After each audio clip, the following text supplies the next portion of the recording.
Hello students, welcome in EVS class 5th. Today we are going to continue lesson number 10 from your EVS textbook. The name of the lesson is Walls Tells Stories.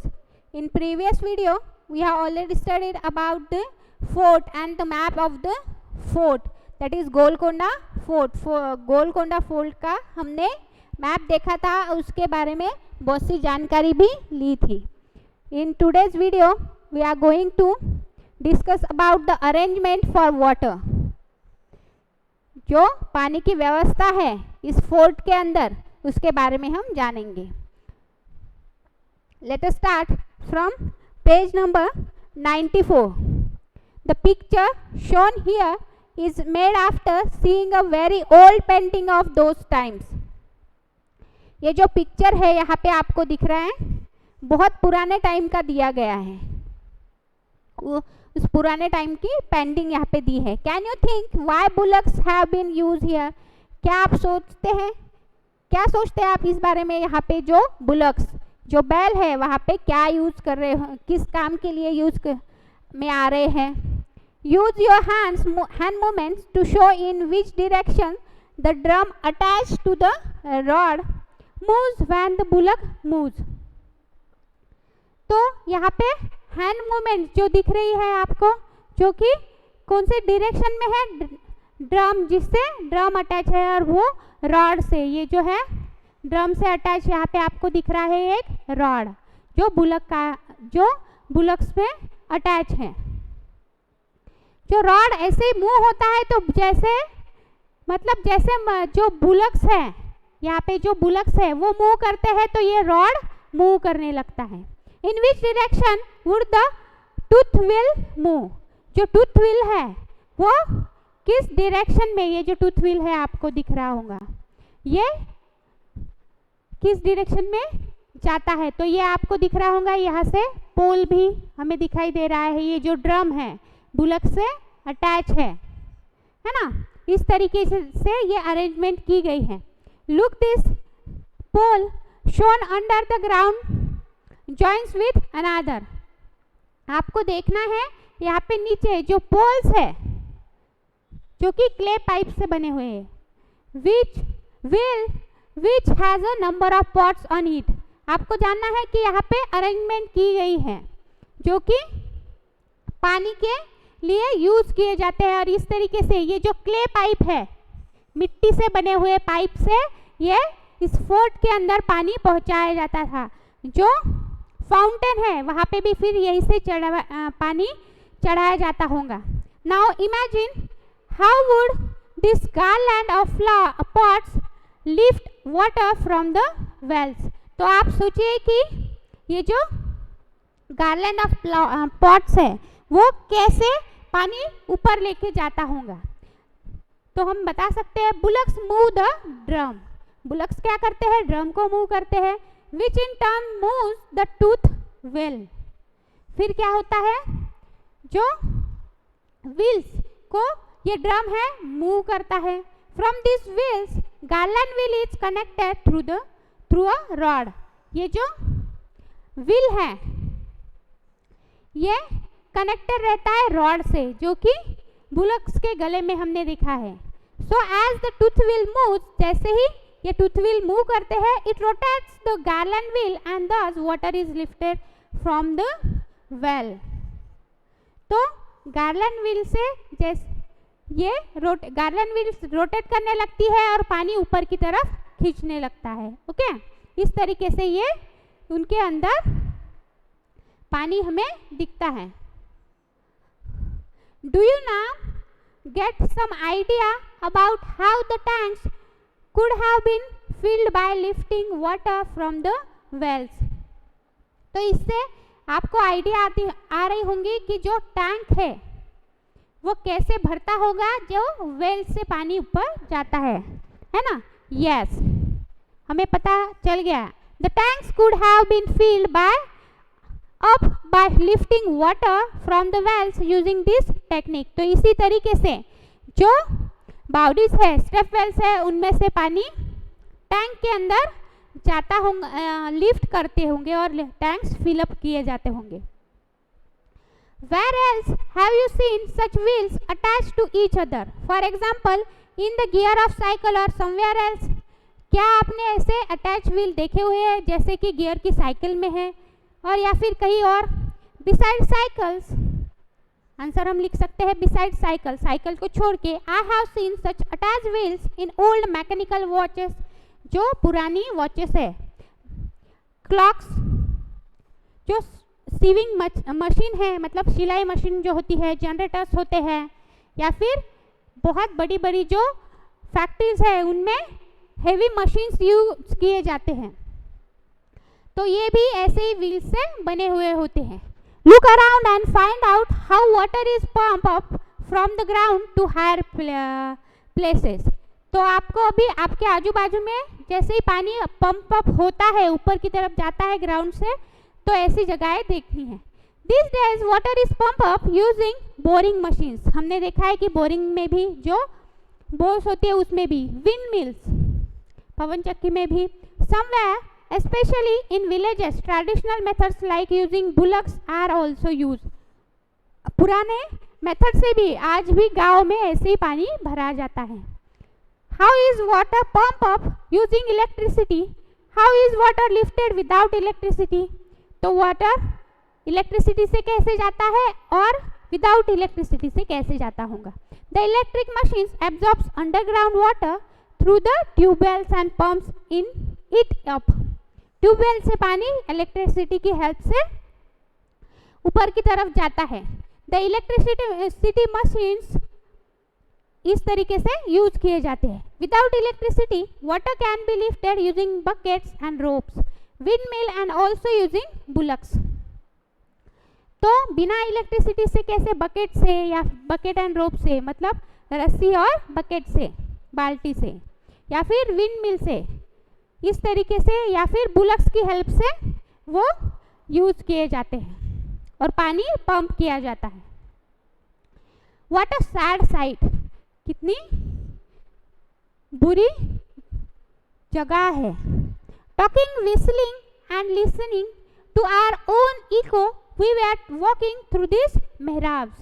मेहराब मतलब ये एक जगह है, आज की तरह, भुयार की तरह ये जगह है, और वहाँ पे इको साउंड मतलब अपनी साउंड हमें बहुत ज़्यादा फ्रीक्वेंसी से हमें सुनाई देती है और अपना ही साउंड हमें बार बार सुनाई देता है, इसे इकोज बोलते हैं। Next is Shridhar. यहाँ पे आपको एक बोर्ड दिख रहा होगा, दीवार पर लिखना मना है। Writing on the walls is prohibited. यहाँ पे लिखना, दीवारों पे लिखना मना है। फिर भी यहाँ पे आपको बहुत से यहाँ पे नाम लिखे हुए दिख रहे होंगे, ये इस तरीके से लोगों ने उसको लिखा है। Shridhar, oh the breeze feels so cool in this tunnel. ये जो टनल की तरह आर्क जो है, तो इसके अंदर कितने अच्छे से, जब जैसे श्रीधर अंदर जाता है तो उसे बहुत ज़्यादा ठंडी हवा महसूस होती है टनल के अंदर। Shailaja, it was written that soldiers stay here. Shailaja बोलती है कि ऐसा लिखा गया है कि इसके अंदर जो सिपाही रहते थे वो उसके अंदर रहते थे। श्रीधर बोलता है, see this board but look what the wall is like. ये देखिए बोर्ड पे, जो अभी अभी हमने देखा है, इस बोर्ड पे उस पे लिखा है कि writing on the walls is prohibited. फिर भी लोगों ने उस वॉल को कितना गंदा किया है, ये अभी हमने देखा।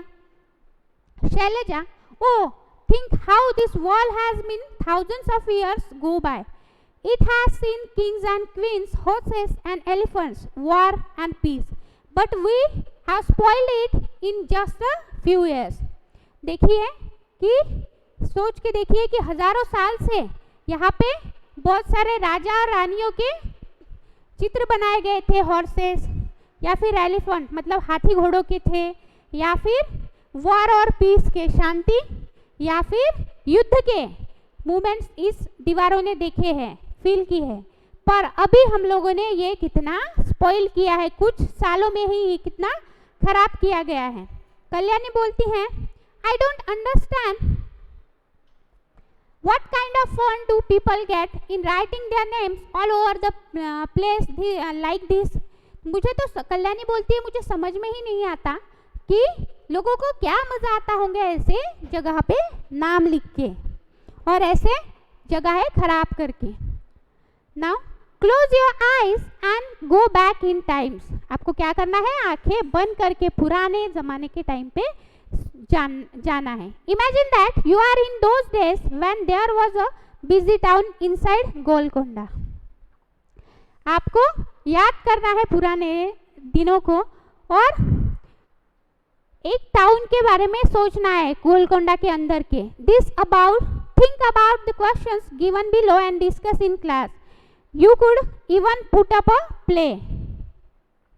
आपको ऐसे ही सोचना है कि गोलकोंडा का जो टाउन है, शहर है गोलकोंडा के अंदर, तो उसके टाइम के बारे में आपको सोचना है और कुछ क्वेश्चंस के आंसर आपको क्लास में देने हैं डिस्कस करके. ओके. या फिर आप कोई भी प्ले मतलब कोई नाटक भी इसके बारे में रख सकते हैं. What is the Sultan doing in the palace? What kind of clothes is he wearing? What dishes are being offered to him? But why does he seems to so worried and in what language is he talking? आपको देखना है कि राजा palace में करता क्या होगा, वो कौन से कपड़े पहनता होगा, उसको खाने के लिए क्या क्या डिशेस दिए जाते होंगे. फिर भी अगर इतना सब कुछ था तो फिर भी वो चिंता में क्यों दिखता था और वो उस टाइम पे कौन सी भाषा बोलता था. Answer is sultan is in meeting with his ministers. Sultan meetings में रहता था ministers. He has worn an elegant dress and many jewels. वो बहुत अच्छे से ड्रेसअप होता था और ज्वेलरी भी पहनता था. Many type of sweets drinks and Mughlai foods are being offered to him. उसको बहुत ज़्यादा स्वीट अच्छे से पीने के लिए स्वीट ड्रिंक्स बनाए जाते थे और उसके लिए मुगलाई खाना बनाया जाता था. मुगलाई जो डिशेस होती है वो उसे दिए जाते थे. But he seems worried due to invasion of enemies on the fort. Invasion मतलब यहाँ पे जो एनिमीज की एंट्री होती थी उसके अंदर आने की चिंता उसे सताती थी. He is talking in Persian और उसकी लैंग्वेज क्या थी, पर्शियन लैंग्वेज में वो बात करता था अपने मिनिस्टर से या फिर सोल्जर्स से. Next question is imagine the rooms in the palace, the beautiful carpet and curtains, the fountain on the terrace and the sweet smell of roses and chameli. Where is coming from. आपको देखना है कि राजा के जो rooms थे वो palace के अंदर कैसे थे, कैसे गालीचा उसके और उसके पर्दे कैसे होंगे और उसके अंदर जो फाउंटेन था, फव्वारा था टेरेस पे उसके छत पे, वो कैसे होगा. स्वीट स्मेल आती थी उसके यहाँ पे उसके रजवाड़े में जो कि रोजेस और चमेली सी थे, तो वो कहाँ से आती होंगी. तो हम आंसर में लिख सकते हैं the palace is looking grand. जो पैलेस था वो बहुत बड़ा था. The rooms are decorated by beautiful carpets and curtains. और जो उसके रूम थे रजवाड़े के अंदर, उसकी जो रूम थी वो बहुत अच्छे कारपेट से, गालीचे से बिछी हुई थी और उसके अंदर बहुत अच्छे कर्टन्स थे, पर्दे थे. Mountains are running on the terrace. Fountains जो है वो भी उसके टेरेस पे जो फव्वारे हैं वो भी चलते रहते थे. Sweet smell of roses and chameli are coming from the garden. और कहाँ से आती थी वो स्मेल, रोजेस और चमेली की, वो उसके पैलेस के अंदर जो गार्डन था उसमें से वो उस तरफ से वो खुशबू आती थी. Next is what are the different kinds of factories you can सी.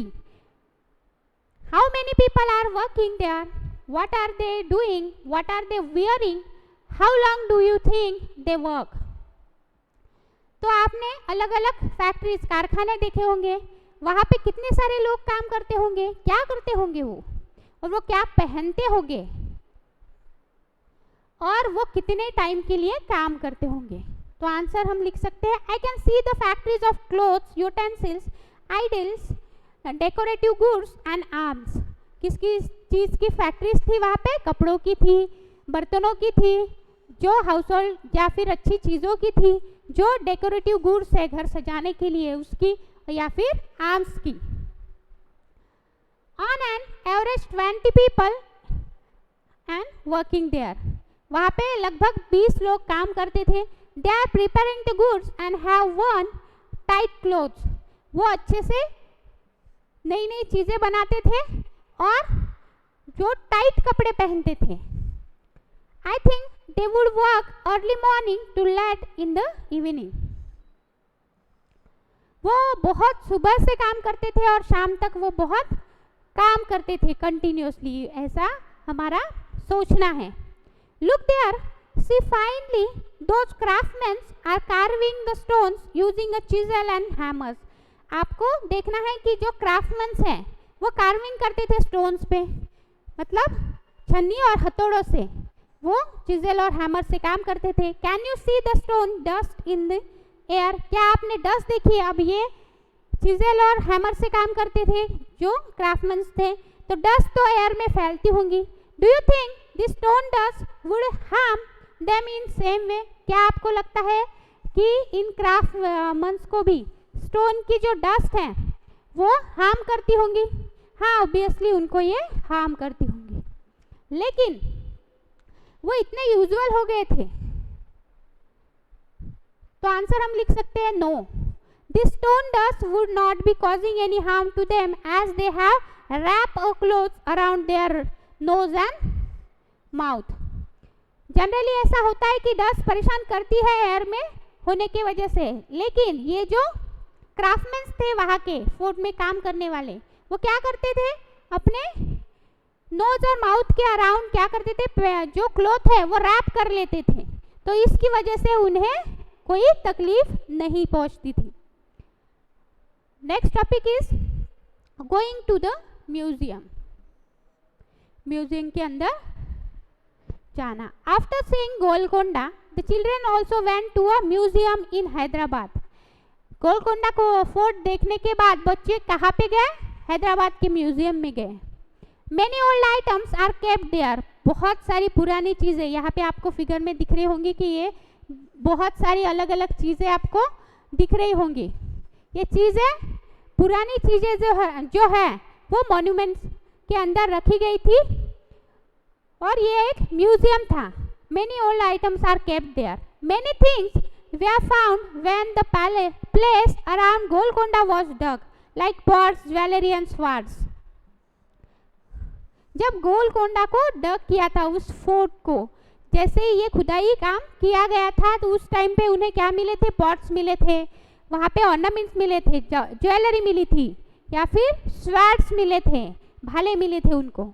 इस तरीके से उन्हें बहुत सारे म्यूजियम के अंदर चीज़ें उन्होंने ये रिजर्व करके रखी है। Object recovered during debris clearance at Golconda. इतनी सारी जो म्यूजियम के अंदर चीज़ें रखी गई हैं, है ना, इस पिक्चर में हम देख सकते हैं। तो शैलजा बोलती है, oh why are these broken pieces of pots kept in the almirah? See that small plates made of bronze, that blue piece seems to be made of ceramic। तो शैलजा को लगता है कि अलमारी के अंदर ऐसे टूटे फूटे बर्तन क्यों रखे हैं?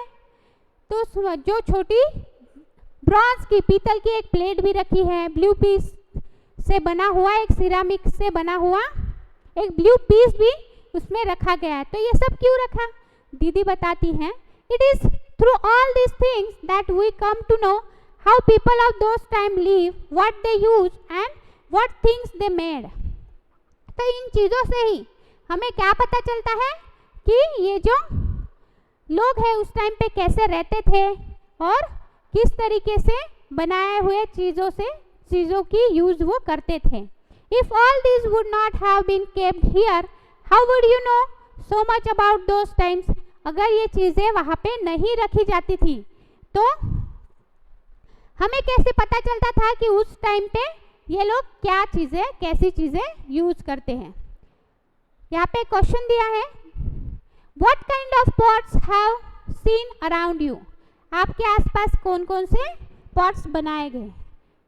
तो हम आंसर में लिख सकते हैं, I have seen pots made of steel से बने, आयरन से, ब्रास से, ग्लास के फाइबर से, या फिर एल्यूमिनियम और प्लास्टिक के बने हुए भी बर्तन हम लोगों ने देखे हुए हैं, है ना।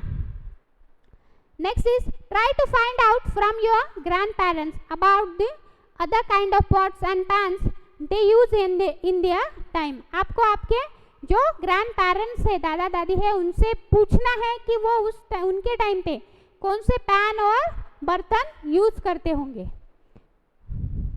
In the time of our grandparents, pots and pans made up of brass, clay, iron, copper were used. तो उस टाइम पे कौन से रहते थे? In the time of our grandparents, pots and pans made up of brass, clay, iron, copper were used. Have you ever been to some museum or heard about it? क्या आप लोग कभी म्यूजियम में गए हो, कभी सुना है? What all the things are there in a museum? ऐसा कौन कौन सी चीज़ें म्यूजियम में रखी जाती है? तो आप गए होंगे तो यस लिख सकते हैं, नहीं तो नो। तो यस के लिए हम आंसर लिख सकते हैं yes, once I visited a museum, antiques of historical importance are kept in the museum. कुछ एंटिक चीज़ें हैं जो नायाब चीज़ें उस हिस्टोरिकल मॉन्यूमेंट्स के लिए, मॉन्यूमेंट्स से लाई गई चीज़ें, इम्पोर्टेंट चीज़ें अगर वहाँ पे हमें म्यूजियम में देखने के लिए मिलती हैं और वहाँ पे रखी जाती हैं। आपको नेक्स्ट एक छोटी सी एक्टिविटी करनी है। एक्टिविटी वैसी है, एक सर्वे करना है आपको। सर्वे मतलब कुछ चीज़ों के लिए आपको ज़्यादा जानकारी लेनी है। सर्वे एंड राइट, आपको जानकारी लेनी है और लिखना है। Is there any old buildings or monuments near your house which people come to see? If yes, name it. क्या आपके घर के आसपास कोई बड़ी सी पुरानी बिल्डिंग है या फिर मॉन्यूमेंट है? अगर आपने ऐसी देखी है या फिर आपके घर के पास में है तो उसका अगर है तो उसका आपको नाम लिखना है। Next question, have you ever gone to see an old monument? क्या आप कभी पुरानी किसी मॉन्यूमेंट को, पुरानी इमारत को देखने गए हैं? Which was that? किस तरीके, वो क्या है? Did you feel it told you a story? वो आपको कुछ बातें बताती है, मतलब वो उस मॉन्यूमेंट से हमें कुछ स्टोरी मिलती है। What could you know about those times from it? वो कौन से टाइम की है और वो कौन से टाइम से बताई जाती है, क्या जानते हैं आप उसके बारे में? How old was it? How did you know? वो कितनी पुरानी है, वो कैसे आप जानेंगे? तो आप आसपास के लोगों से जान सकते हैं कि वो कितनी पुरानी है और आपको यहाँ पे कितने साल की है वो वहाँ पे लिखना है। What was it made of? वो किससे बनी हुई है, मतलब वो पत्थर से बनी हुई है, ईंटों से बनी हुई है या फिर मड की है ना, मिट्टी से बनी हुई है, क्ले से। तो ये सब आपको वहाँ पे लिखना है। What colour was it? उसका कलर क्या है? अगर क्ले से है तो क्ले कलर, क्ले का ग्रेइश कलर उसमें आएगा, है ना। Were there any special kind of design on the buildings, draw them in your notebook. आपको क्या करना है कि कोई स्पेशल अगर बिल्डिंग पे कोई पिक्चर है तो वो भी आपको ड्रॉ करनी है, कोई डिज़ाइन है तो ओके। आपके नोटबुक में उस बिल्डिंग को निकालना है, ड्रॉ करना है। Who used to live there in the olden days? कौन वहाँ पे रहता था और कौन वहाँ उस बिल्डिंग को यूज करता था, वो भी आपको उस पर लिखना है। What kind of activities took place there? उस टाइम पे वहाँ पे क्या क्या किया जाता है ना, वो भी आपको एक्टिविटीज, उसमें उस टाइम पे क्या करते थे लोग वहाँ पे, तो वो भी लिखना है। Do some people still live there? क्या वहाँ पे आज भी कोई लोग रहते हैं? अगर रहते हैं तो आपको उसके बारे में भी जानना है और लिखना है, okay. Next is make your own museum. क्या करना है आपको? खुद का ही एक म्यूजियम बनाना है। Rajni teaches in a government school in Malappuram district in Kerala. Rajni जो है वो गवर्नमेंट स्कूल के मल्लापुरम डिस्ट्रिक्ट में केरला में पढ़ाती है। Together with the children of her class she has collected many old things from all the houses. बच्चों के साथ मिलके उन्होंने सारे घरों से कुछ चीजें, पुरानी चीजें लाई हुई है, लाइक ओल्ड वॉकिंग स्टिक्स, पुरानी sticks, locks, umbrellas, wooden slippers जो कि खड़ाऊ जिसको बोलते हैं, है ना, लॉक मतलब ताले, छतरियाँ, या फिर वुडन स्लीपर जो कि खड़ाऊ के नाम से, जो लकड़ी से बने हुए चप्पल्स होते हैं, स्लीपर्स होते हैं, पॉट्स, बर्तन। They also saw what this things look like today, वो देख रहे थे कि आज भी वो चीजें कैसी दिखती हैं। Rajni and the children put up an exhibition which people from the neighbourhood came to see you could also do this. Rajni ने बच्चों के साथ क्या किया था, उन चीज़ों का एग्जीबिशन लगाया था और उन चीज़ों को उन्होंने लोगों को देखने के लिए बुलाया, अपने पड़ोसियों को, और ये किस तरह से अलग है ये वो बता रही थी। Look at the painting and tell, आपको ये जो पेंटिंग है इसमें दिख रहा होगा कि बहुत सारे लोग यहाँ पे काम कर रहे हैं, यहाँ पे आपको दरवाजा दिख रहा होगा, बहुत सी चीजें आपको यहाँ पे दिख रही होंगी। This painting is 500 years old, ये 500 साल पुरानी पेंटिंग है। It shows Agra fort being constructed, उस टाइम पे ये आगरा का जो फोर्ट है, आगरा का किला है, वो बनते टाइम के, कंस्ट्रक्शन के टाइम की ये पिक्चर है। What kind of work are people doing, यहाँ पे किस टाइप का काम कर रहे हैं लोग। हाउ मेनी, यहाँ पे आपको मैसन्स दिख रहे होंगे जो कि काम कर रहे हैं, बिल्डिंग बना रहे हैं। How many man and women are working, यहाँ पे कितने सारे आपको जेंट्स और लेडीज, औरतें काम करती हुई आपको दिख रही होंगी। See they are talking the huge pillar up along the slope, आपको देखना है कि एक बड़ा सा पिलर जो है ये स्लोप वहां पे दिख रहा होगा। It is easier to lift a heavy things straight up और अलोंग अ स्लोप, तो जो भारी चीजें थी उस स्लोप से वो ऊपर की तरफ लेके जा रहे थे, तो उनको इजी जा रहा था इस स्लोप की मदद से।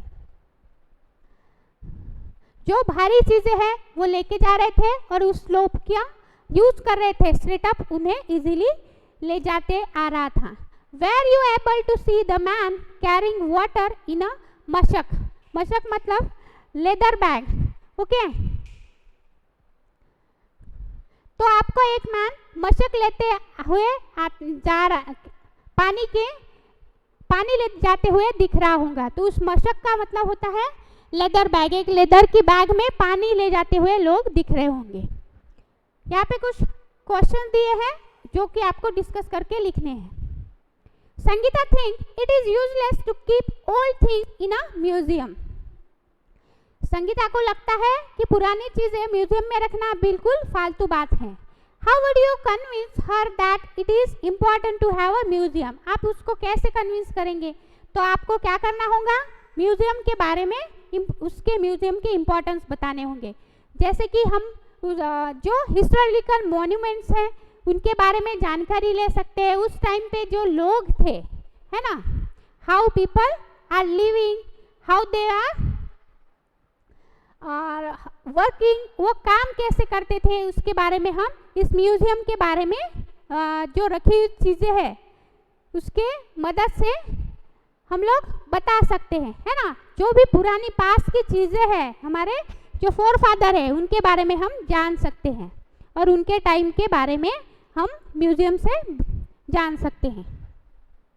Why do you think the chapter is named Walls Tell Story? क्या लगता है आपको कि जो चैप्टर है Walls Tell Stories, ये नाम उसको क्यों दिया गया है? तो हमने इस चैप्टर से हिस्टोरिकल मॉन्यूमेंट के बारे में, मतलब गोलकोंडा फोर्ट के बारे में जाना है। तो अगर जो दीवारें हैं उसकी, उस दीवारों से हमें क्या पता चला कि ये जो मॉन्यूमेंट है, गोलकोंडा फोर्ट है, वो कितना पुराना है, किस तरीके से बनाया गया है और उसकी दीवारें कितनी मजबूत हैं, है ना। तो इसीलिए हमने इस चैप्टर का नाम वॉल्स टेल्स स्टोरी ये दिया गया है, ऐसा हम बता सकते हैं, क्योंकि जो दीवारें हैं वही हमें बताते हैं कि ये जो मॉन्यूमेंट बना है वो किस प्रकार बना है, वहाँ पे कैसे कैसे लोग काम करते थे, कैसे उनकी लाइफ थी, ये स्टोरी हमें वहाँ से पता चलती है। ओके स्टूडेंट्स, तो यहाँ पे हमारा लेसन फिनिश होता है। आई होप आपको लेसन समझ में आया होगा। तो यहीं पे हम स्टॉप करते हैं, मिलते हैं हमारे नेक्स्ट वीडियो में नेक्स्ट लेसन के साथ। Thank you.